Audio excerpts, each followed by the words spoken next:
এখানে নিয়ে নিয়েছি কিছু গাজর, কাজু, আমন্ড, গুঁড়ো দুধ, লিকুইড দুধ আর কিছু এলাচ। এবার গাজরগুলোকে ভালো করে ধুয়ে নিচ্ছি। গাজরগুলো ধোয়া হয়ে গেছে। এবার পিলার দিয়ে প্রথমে গাজরগুলোকে ছুলে নিচ্ছি। সবকটা গাজর আমার ছোলা হয়ে গেছে। এবার গাজরগুলোকে ভালো করে সব কটা গ্রেট করে নিচ্ছি। আমার গাজরগুলোকে গ্রেট করতে সময় লেগেছে 20 মিনিট। মেশিন না থাকলে হাতের মাধ্যমে গাজর গ্রেট করা অনেকটাই কষ্টের।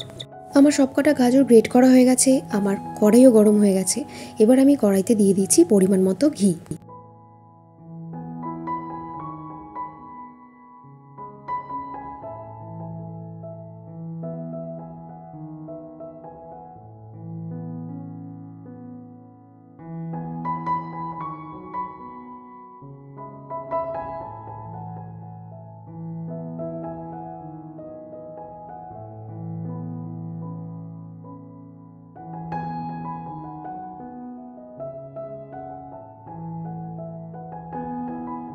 বাদামগুলো লাল লাল করে ভাজা হয়ে গেছে।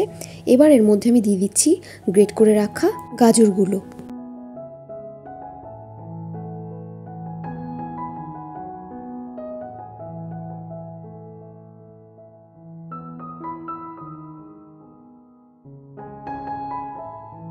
এবার গাজরগুলোকে ভালো করে ভেজে নিতে হবে যতক্ষণ না পর্যন্ত লাল লাল হচ্ছে। গাজরগুলোকে লাল লাল করে ভাজা হয়ে গেছে। এবার আমি অল্প অল্প করে এর মধ্যে দুধ মিশিয়ে নাড়তে থাকবো।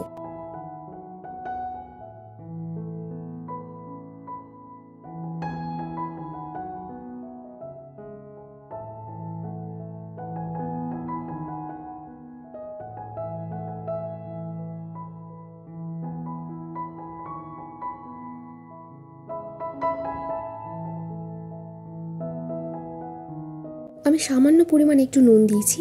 তার কারণ হলো নুন দিলে গাজরগুলো খুব তাড়াতাড়ি সেদ্ধ হয়ে যায়। এবার বাদবাকি দুধটা আমি ঢেলে দিয়েছি।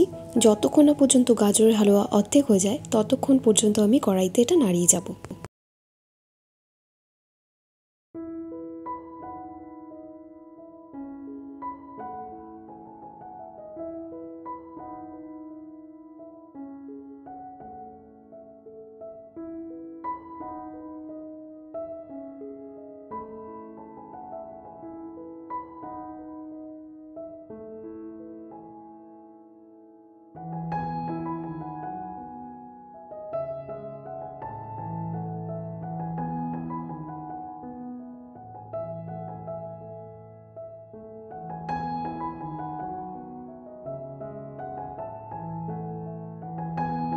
আরও বেশ কিছুক্ষণ গাজরের হালুয়াটা নাড়াচাড়া করার পর একদম পারফেক্টলি রেডি হয়ে গেছে। তো চলো এবার কড়াই থেকে এটা নামিয়ে নিই। আমার ফাটাফাটি গাজরের হালুয়া তৈরি হয়ে গেছে। আর রেসিপিটা কেমন লাগলো অবশ্যই আমাকে লিখে জানিও। আর ভালো লাগলে একটা শেয়ার করে দিও, লাইক করে দিও।